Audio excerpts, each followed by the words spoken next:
La mobilitazione è scattata per difendere l'area verde di Monteortone da una lottizzazione che avrebbe previsto altre cementificazioni all'interno del Parco dei Colli Euganei. Quel progetto è stato accantonato, ma il Comitato Spontaneo non solo mantiene alta la guardia, ma si fa promotore di un'iniziativa ben più ambiziosa: difendere l'intera regione dal consumo di suolo.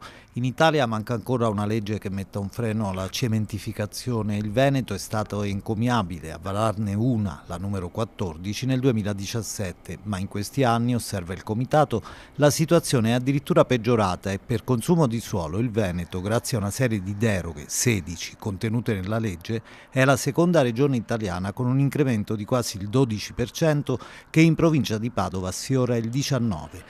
Ecco allora l'idea, che sembra una provocazione venendo da attivisti per l'ambiente: un referendum per abrogare 2 articoli di quella legge regionale considerata solo un manifesto. È una legge che al suo interno contiene delle norme che pongono delle deroghe tali da sterilizzare, per così dire, la disciplina principale.